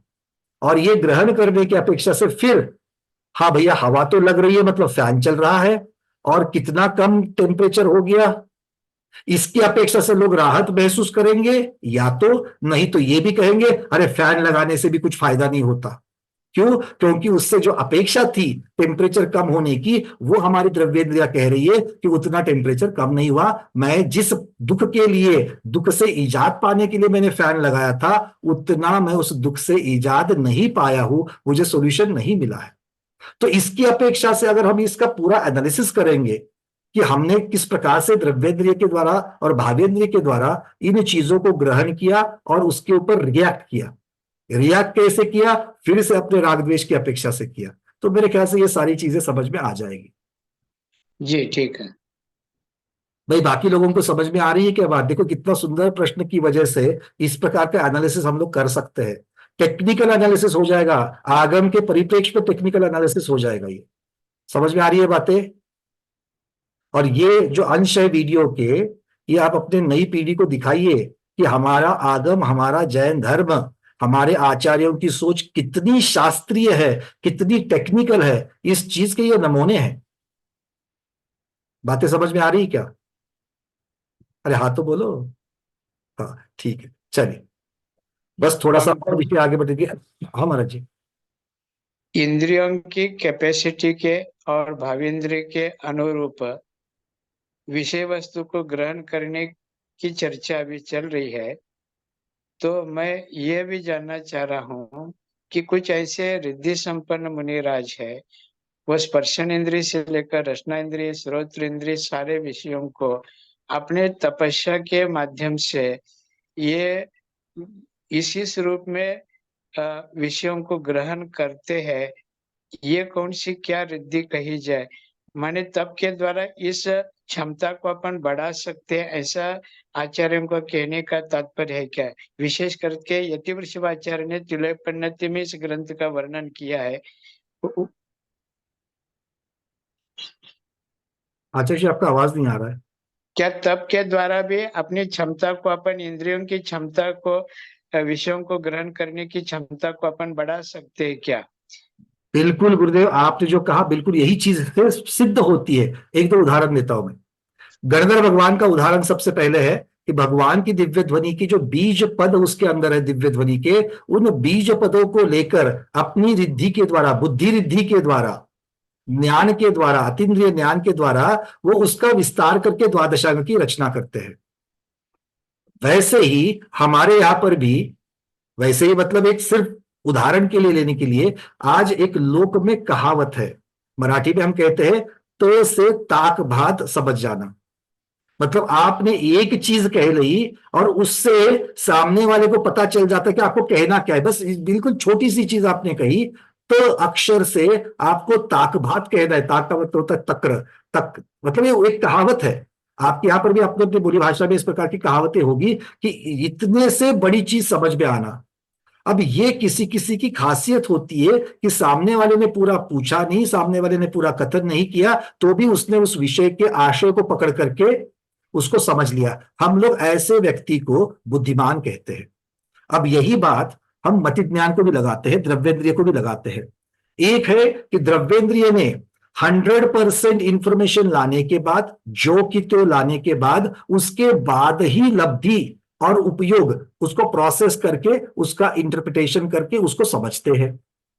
किंतु इसमें ऐसा भी हो सकता है, और जो सिर्फ विशुद्धि और विशुद्धि से ही हो सकता है, तप आदि रिद्धि विशुद्धि से हो सकता है, कि द्रव्येंद्रिय ने सिर्फ थोड़ी सी इंफॉर्मेशन लाई, तो भी भावेंद्रिय ने उसके अंतर्गत छिपे हुए बहुत सारी सूक्ष्म सूक्ष्म चीजों को भी पहचान करके उसका विस्तार करके ज्ञान को ग्रहण कर लिया। यह बात बिल्कुल हो सकती है, और यह रिद्धि से ही हो सकती है। मतलब थोड़ी सी इंफॉर्मेशन को लेकर के फिर वो इंफॉर्मेशन किसी भी प्रकार से आपके पास आवे, जैसे आचार्य भगवान, गणधर आचार्य भगवान जो है वो, अब वो कैसे ग्रहण कर रहे हैं बीज पदों को? वो तो सुन के भी कर रहे हैं और बुद्धि के द्वारा, मतलब वो भी तो मति ज्ञान के द्वारा ही इतनी सारी बड़ी दिव्य ध्वनि से बीज पदों को निकाल करके ले रहे हैं। तो उन्होंने भी तो ओंकार रूप ही तो उन्होंने दिव्य ध्वनि सुनी है। तो उस ओंकार रूप दिव्य ध्वनि में से बीज पदों को अलग निकालना, मतलब द्रव्येंद्रिय ने जो जानकारी लाई है, द्रव्येंद्रिय ने टोटल ओंकार रूप जानकारी लाई है, किंतु उनका भावेंद्रिय जो उनके पास रिद्धियां प्राप्त है, उससे उसको लब्धि और उपयोग की अपेक्षा से उसको विस्तारित करते हुए वो इस प्रकार से ज्ञान उसका उजागर करता है। और यही उनकी ये क्षयोपशम जो है, ये उनकी रिद्धि की अपेक्षा से है। जो जीव इस प्रकार की सूक्ष्मता को नहीं समझते हैं, उनको समझने के लिए इसको एक रिद्धि नाम दिया गया है। रिद्धि का अर्थ क्या है? रिद्धि का अर्थ विशेष पावर, और विशेष पावर मतलब क्या है? विशुद्धि की ताकत, और विशुद्धि की ताकत मतलब कर्म का क्षयोपशम। कौन से कर्म का क्षयोपशम? मति ज्ञानावरण और श्रुत ज्ञानावरण कर्म का क्षयोपशम। फिर मति ज्ञानावरण कर्म का क्षयोपशम मतलब क्या है? द्रव्येंद्रिय को ढकने वाले, उसकी क्षमता को ढकने वाले कर्म का क्षयोपशम, और भावेंद्र की क्षमता को ढकने वाले कर्म का क्षयोपशम। इन सभी से एक ही सिद्ध होता है कि जब विशुद्धि बढ़ती है, कर्मों के क्षयोपशम जब बढ़ते हैं, तो डेफिनेटली थोड़ी सी जानकारी के ऊपर से हम लोग समझ सकते हैं। देखिए एक छोटा सा उदाहरण, किसी को अगर फुसफुसाहट भी अगर हो गई, छोटी सी फुसफुसाहट भी अगर हो गई, तो उस व्यक्ति को वो क्या बोल रहा है समझ में आता है, सुनाई देता है। बहुत सारे लोगों को सुनाई नहीं देता है। अगर मान लो एक 10 महिलाएं वहां पर बैठी हुई है, उन 10 महिलाओं में से अगर वो चावल का शोधन कर रही है, तो छोटे से छोटे सूक्ष्म से सूक्ष्म जो भी पत्थर या जो कूड़ा कचरा है, किसी एक को दिखता है, सबको नहीं दिखता है। जिनको चश्मे नहीं लगे हुए हैं, ऐसी 10 महिलाओं को, एक ही समान उम्र की है, समान परिवार से आती है, उनको अगर हम सुई और धागा देवे, तो 10 में से क्या सभी की सभी महिलाएं जिनके आंखों के नंबर मोर और लेस सेम है, क्या वो सभी की सभी महिलाएं 10 में से 10 महिलाएं एक साथ उन एक ही टाइम में उस सुई में धागा डाल सकती है? बोलो नहीं। ये क्या है? ये हर एक के, और यहां पर तो सीधे सीधे इंद्रियों का विषय है। अब इन इंद्रियों का विषय ये किस प्रकार से लोगे? तो द्रव्येंद्रिय ने जितना दे दिया, उसको भावेंद्रिया अलग अलग तरीके से प्रोसेस करती है, अपनी विशुद्धि के बल पर, अपने क्षयोपशम के ऊपर, और फिर उसका ज्ञान विस्तृत वहां पर उद्घाटित हो जाता है। तो मेरे ख्याल से ये बात बिल्कुल हो सकती है रिद्धिया आदि जैसे, क्योंकि रिद्धिया मतलब विशुद्धि बढ़ना जो कर्म का क्षयोपशम है, भावेंद्रियों का विस्तार होना। और इससे ये बात बिल्कुल सिद्ध हो सकती है कि जो महामुनिराज है, वो महामुनिराज रिद्धिधारी महामुनिराज है, इस प्रकार से दूर वाले योजनों में रखी हुई चीजों को भी वो अपने इंद्रियों के द्वारा जान सकते हैं। जी।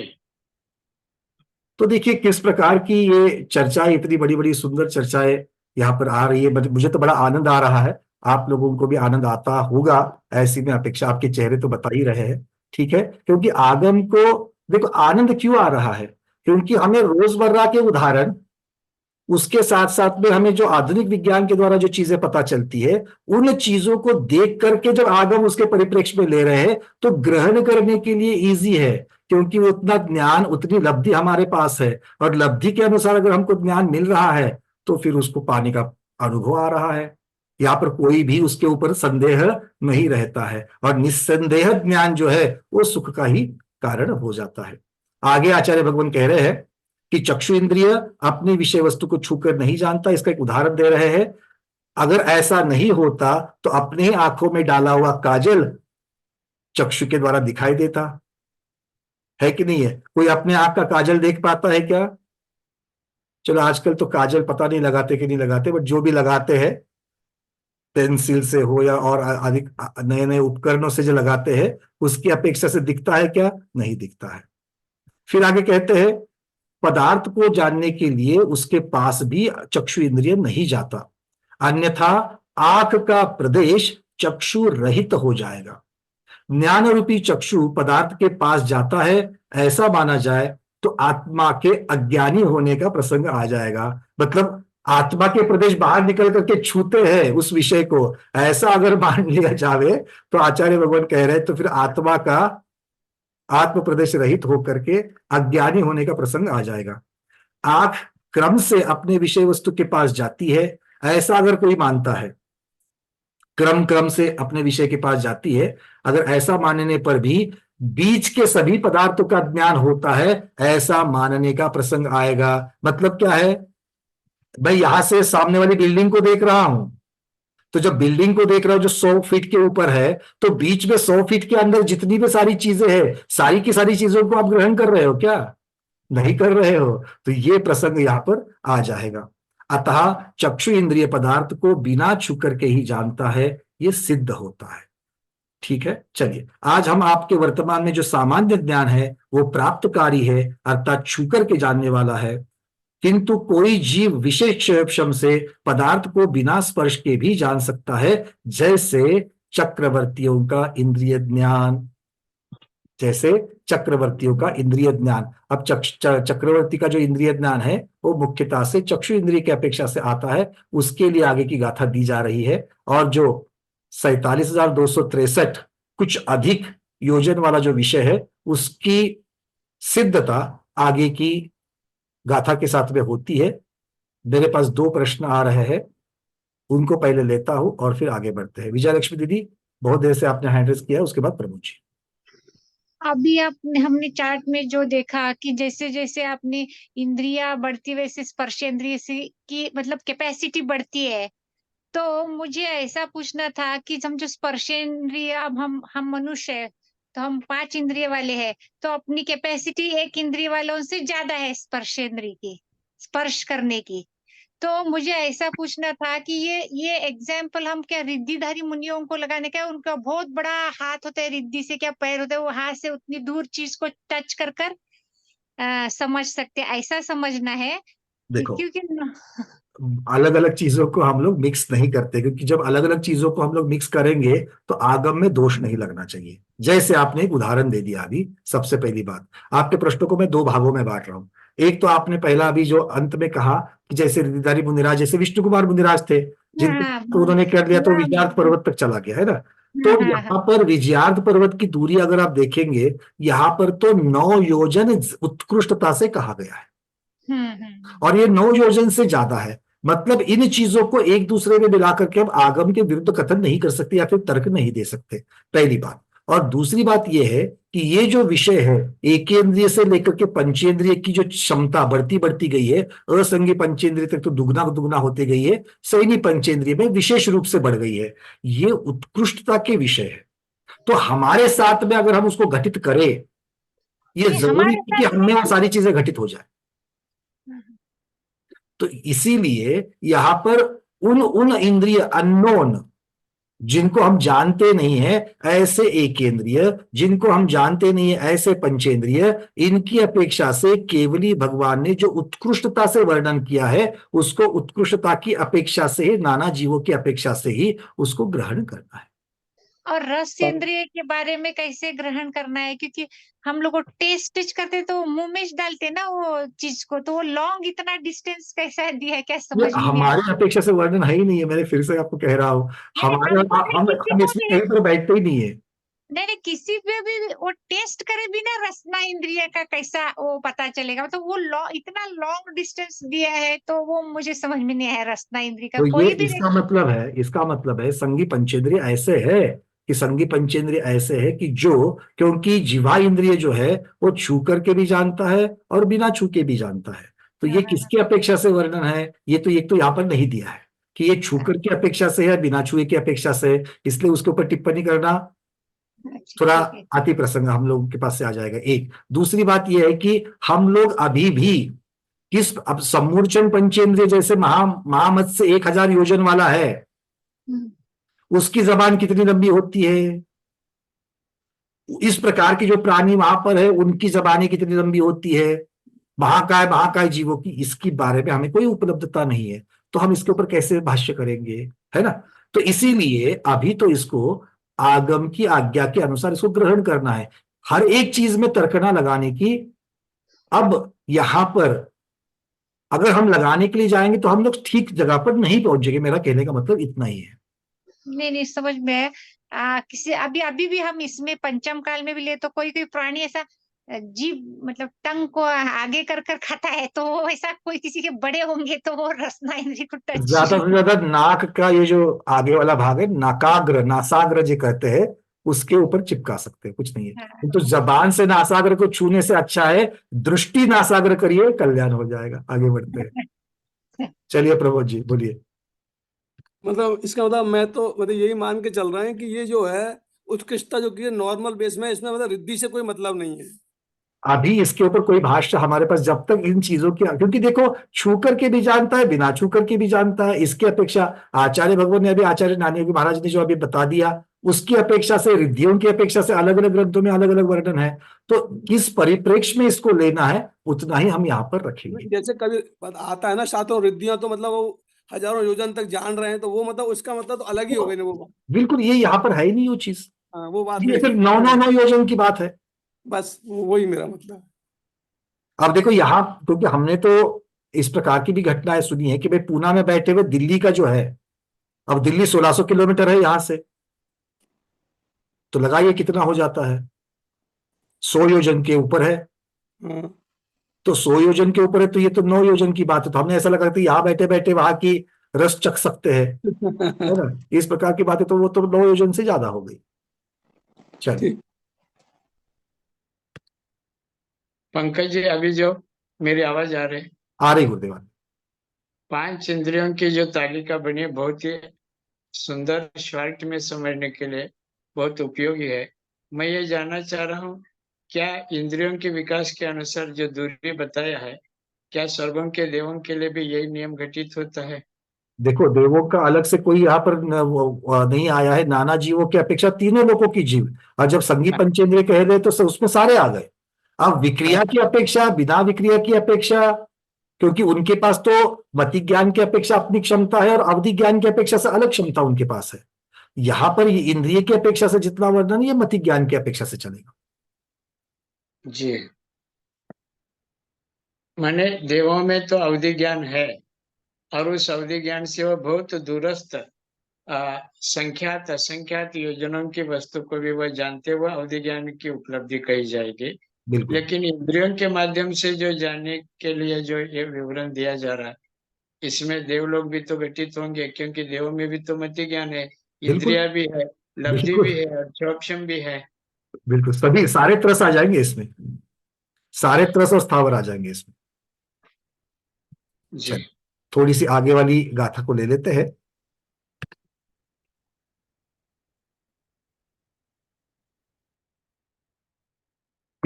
ये भी काफी बार विषय हमारा चर्चित हो चुका है, थोड़ा सा चित्र के माध्यम से भी देखेंगे एक बार फिर से, जो नए लोग हैं उनके लिए भी अच्छी बात हो जाएगी, क्योंकि इसमें भी थोड़ा गणित से अच्छी तरीके से इसको समझाया जाता है। समय नजदीक में हम लोग देखते हैं, थोड़ी सी शुरुआत तो कर ही लेते हैं।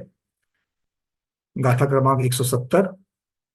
तिन्नीसय सट्टी विरहद लखम दस मूल ताड़िदे मूलम नवगुणिदे सट्टिहिदे चक्कुफासस अधाणम। क्या करे देखिए, तिन्नी सय सट्टी मतलब तिन्नी सय 360 मतलब 60, 360 विरहित, विरहित करना मतलब, विरह मतलब निकाल देना, कम करना, किसमें से, लखम 1,00,000 में से कम कर दो, और क्या करना है, उसे 10 मूल ताड़िदे मूलम, क्या कह रहे हैं, 10 मूल ताड़िदे मूलम नवगुणिदे, ये शब्द आ रहा है। मतलब इसके जो योजन होंगे, इस योजन को मतलब 1,00,000 में से 360 पहले वक्त माइनस कर लो तो आ जाएंगे 99,640 योजन। इस योजन को 10 के वर्गमूल से, 10 मूल शब्द मूल आ गया, तो 10 के मूल से मतलब 10 के वर्गमूल से क्या करना है, ताड़िदे मूलम।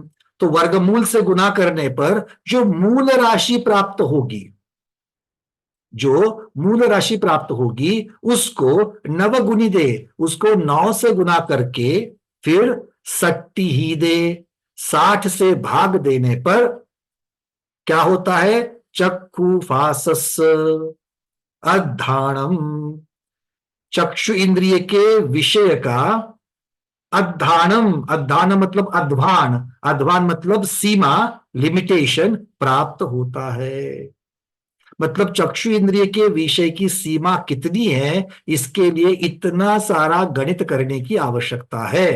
कितना सारा गणित, तो आचार्य कहते हैं 360 कम 1 लाख, जितना उत्तर आएगा योजन, उसको 10 के वर्गमूल से गुना करके फिर जो मूल राशि प्राप्त होगी उसको 9 से गुना करके और 60 से भाग देने पर चक्षु इंद्रिय के विषय का जो सीमा है वो प्राप्त होती है। तो मन में ये बहुत बार आता है प्रश्न इस गाथा को सुन करके, अरे भाई गुरुदेव 10 के वर्गमूल से गुना करना, उसको 9 से गुना करना और फिर 60 से भाजित करना,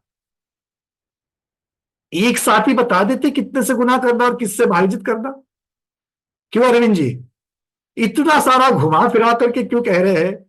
किंतु इतना सारा गुना घुमा फिरा करके क्यों बताया है, ये इस चक्षु इंद्रिय के विषय की सीमा को निकालते वक्त जो उदाहरण दिया जाने वाला है, उस उदाहरण के अपेक्षा से ये सारा गणित करना जरूरी है। इसका अर्थ ये होता है कि इनडायरेक्टली इस विधि से आचार्य भगवान हमको विधि दे रहे हैं, इस विधि से हम चक्षु इंद्रिय का विषय निकाल सकते हैं। अब ये सारी संख्याएं 9 क्यों है, 60 क्यों है, 360 माइनस करना है, वो 1 लाख से माइनस क्यों करना है, ये सारी चीजें हम कल लेंगे। नया गणित का विषय आज शुरू नहीं करेंगे। आज सिर्फ हमने सिर्फ गाथा को एक नमोस्तु करते हुए उसको सिर्फ अपने कंठ से उच्चारण किया है। कल इसका भावार्थ हम लोग कल देखेंगे। आज कुछ और प्रश्नों को लेते हैं, थोड़ा बहुत हमारे पास समय है। चलिए एक एक लेते। डॉक्टर मधु दीदी, फिर कुसुम छाबरा दीदी मुंबई से। डॉक्टर मधु दीदी पूछिए, अनम्यूट हो चुका है।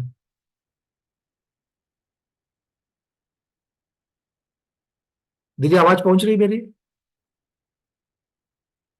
आपकी आवाज नहीं पहुंच रही है। कुसुम छाबरा दीदी तब तक आप प्रश्न पूछिए।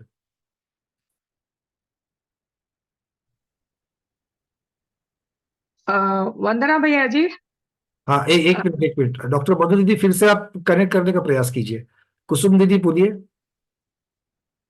हाँ, नमोस्तु गुरुदेव। मेरा ये मैं ये कह रही हूँ कि यहाँ से अपन यहाँ से माइक्रोस्कोप लगा के इतना चांद तक वहां सब पूरा सौर मंडल देख सकते हैं, तो लेंस लगा है तभी देख सकते हैं ना। तो पहले के लोगों को भी शायद वो लेंस लगा होगा।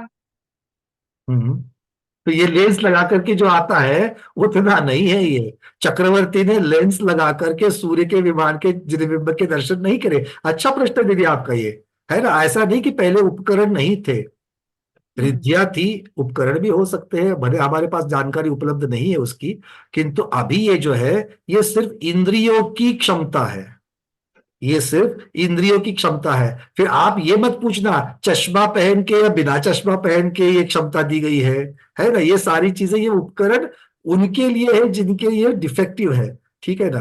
तो बेर आंखों की जो क्षमता है उसकी अपेक्षा से ये वर्णन चल रहा है। उनका लेंस जो अपना लेंस है, अपन अभी ये जो अपना लेंस है उनका उस टाइम में लेंस उतना होगा ना, मेरा कहने का ये सारा विषय ये लेंस के बिना, किसी उपकरण के बिना ऐसा दिया है, ऐसा ही इसका अर्थ है। हाँ, वही मैं कह रही हूँ कि उनकी जो आंखें की पुतलियां है जो अपने अभी देख पाते हैं। अच्छा, वो वाला लेंस कह रही है, आंखें की रेटिना की बात कर रही है आप? हाँ बोलिए। हाँ रेटिना, हाँ तो उनका आज 500 धनुष योजन में है तो उनका भी उतना पावरफुल होगा ऐसे।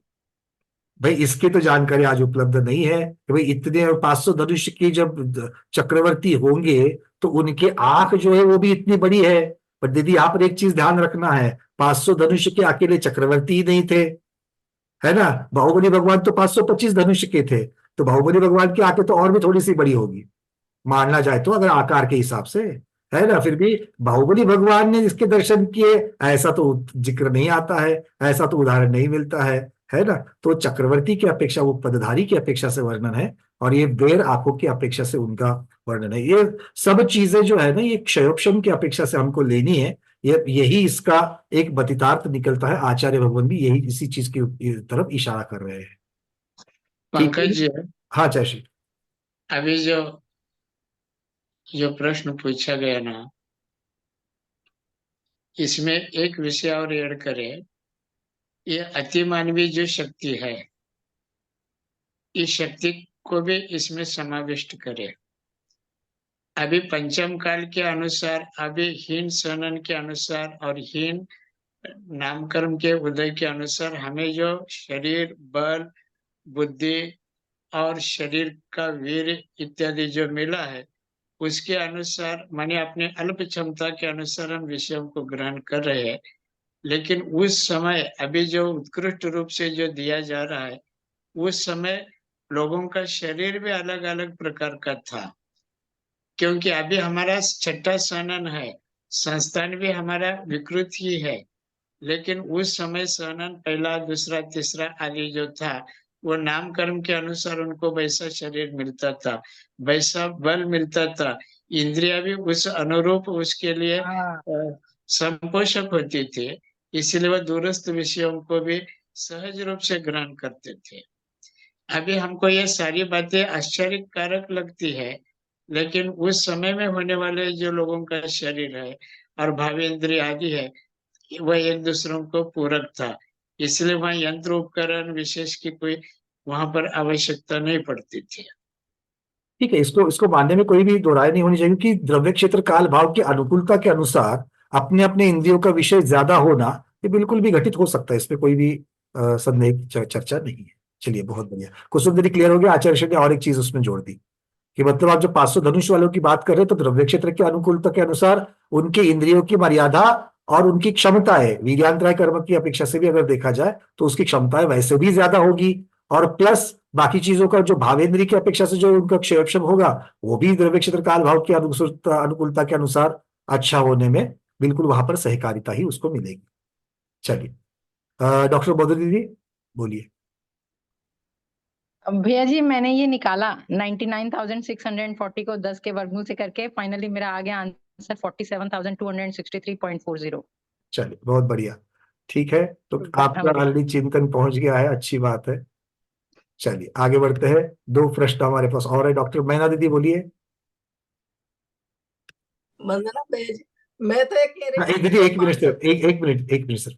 डॉक्टर मधु दीदी, इसमें है ना पाई डी मतलब सर्कल का जो परिधि निकालते हैं, उसमें पाई की व्याख्या जो हम 3.14 लेते हैं, वो आगम में 10 का वर्गमूल, ये जो 10 का वर्गमूल कहा गया है उसकी तरफ ध्यान देना, वो बहुत महत्वपूर्ण है। कल इस विषय को हम और भी डिटेल्स में, जो कि आपने ऑलरेडी उत्तर किया है इसलिए हमने आपको बता दिया। ठीक है, चलिए हाँ डॉक्टर मैना दीदी बोलिए। नहीं, मैं भी उनके तरह ही कह रही थी कि 500 धनुष उनकी हाइट है, और उनके अनुसार वो बिल्डिंग के ऊपर जाते हैं तो उनकी हाइट भी उतनी ऊंची होगी। अरे कितनी होगी, तो 500 धनुष क्षमता होगी। जो होगी उनकी अरे वैसे ही देखिए बड़ी 500 धनुष कहा है, 47,263 योजन कहा है। एक योजन में कितने धनुष बैठेंगे? हाँ, धनुष से कोस, कोस से योजन, तो अगर मान लो 500 धनुष से ऐसा कितना फर्क पड़ेगा। अब वही कह रहे कि आप उसके बाजू में 525 धनुष के बाहुबली भगवान को खड़े करो, वो तो 25 धनुष और भी नजदीक है सूर्य के, तो होगा क्या? नहीं होगा। तो उनकी क्षमता बढ़ेगी ना उससे, मतलब तो क्षमता उस समय के जीवों की अपेक्षा आज के जीवों की अपेक्षा देखेंगे तो क्षमता इस अपेक्षा से ठीक है, ठीक है ना। चलिए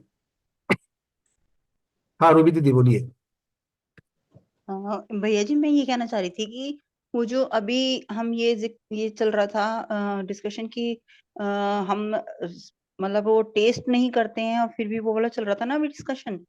तो जैसे अभी हमारे यहाँ पे ना, जैसे हमारा आलू का त्याग है ना, तो अभी ये लेके आए थे अपना बाजार से, ये तो सब बाकी तो घर में सब खाते हैं ना, तो बाहर से नमकीन लेके आए थे, तो मैंने उसको सिर्फ स्मेल किया था, और स्मेल से ही मुझे पता चल गया था कि ये आलू की है, जबकि वो सब कह रहे हैं कि नहीं मैं हम बेसन की लाए कह के। तो मैं ये कहना चाह रही हूँ कि ये जो है मतलब हम जैसे स्मेल से हमने पहले कभी खा रखी है, एक बार कभी कोई चीज खा रखी है, तो हम स्मेल से ही हमें पता चल जाता है कि वो मतलब वो चीज है, तो वो हम उसको टेस्ट में गिन सकते हैं क्या? नहीं, देखिए यहाँ पर मुख्यतः से आपने जब उसने आपने घ्राणेन्द्रिय के द्वारा इसको ग्रहण किया, तब जाकर के जो धारणा घ्राणेन्द्रिय का जो अवग्रह यहाँ अवाय धारणा वाला चला, तो धारणा स्मृति में आपने जैसे कहा कि आपको इसके पहले की ये जो गंध है ये आपको परिचित थी, तो ये गंध परिचित होने की वजह से आपने उसका निर्णय कर लिया कि हाँ ये आलू की ही है ना? तो नहीं, इसमें नहीं। ध्यान इंद्रिय की अपेक्षा से लगाना चाहिए, रसना इंद्रिय की अपेक्षा से नहीं, क्योंकि रसना इंद्रिय को अगर इसमें जोड़ना है तो रसना इंद्रिय की अपेक्षा से रसनेन्द्रिय ने कार्य करना चाहिए। जैसे हम हमारी मति में जब ये हमारे पास ये आता है जो घ्राण वाला मैं बता रही हूँ, तो ये मतलब रसना और घ्राण दोनों मिलके वाला जो आता होगा वो भी तो हो सकता है। दीदी मिक्स वाला नहीं होता, आचार्य भगवान बहुत क्लियर है इसके बारे में, एक इंद्रिय दूसरे इंद्रिय के विषय को मिक्स नहीं करेगा, अपने अपने विषय को स्वतंत्र लेकर के चलती है, इसलिए हमें अपनी धारणा क्लियर करनी है। पांचों इंद्रिय स्वतंत्र है, पांचों इंद्रियों के द्वारा आई हुई जानकारी अपने उपयोग के द्वारा अलग अलग तरीके से उसको वो जो उपयोग है वो उसको ग्रहण करेगा। ठीक है, मिश्र वाला नहीं आता कुछ भी। मिश्र वाला दो इंद्रियां मिक्स नहीं करेगी, एक इंद्रिय का जो विषय है वो दूसरे इंद्रिय के द्वारा नहीं आएगा। नहीं, एक इंद्रिय का दूसरे इंद्रिय के द्वारा नहीं आएगा, लेकिन मति ज्ञान में मिश्र वाला नहीं है कोई भी ऑप्शन। मिश्र वाला कोई नहीं, बिल्कुल सारे अलग अलग पैरेलल विषय है सारे।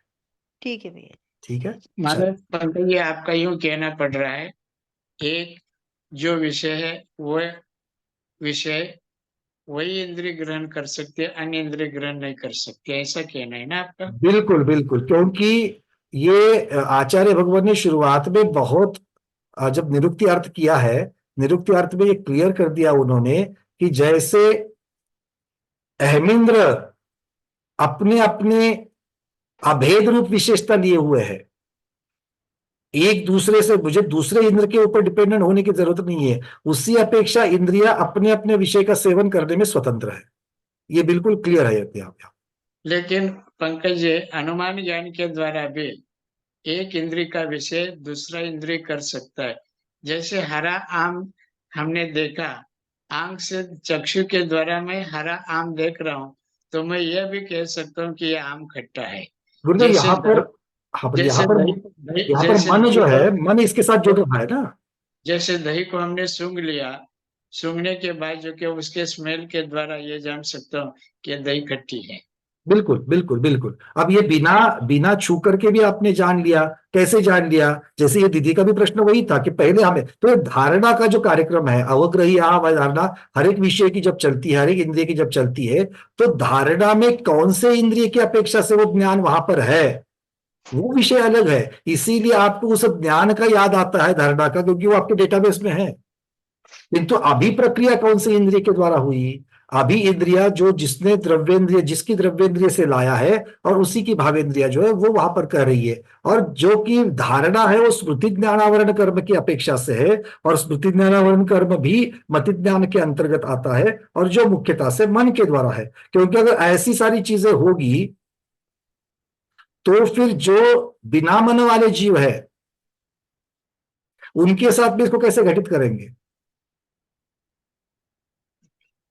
ये चिंतन की बात जरूरी है। आज मैं यहीं पर छोड़ता हूं, आज के विषय में इतना ही, कल इसकी चर्चा को और आगे बढ़ाएंगे। आज के स्वाध्याय में गुरुओं के श्री चरणों में बारंबार नमोस्तु वंदनामि इच्छाकार करते हुए यहीं पर समापन करते हैं।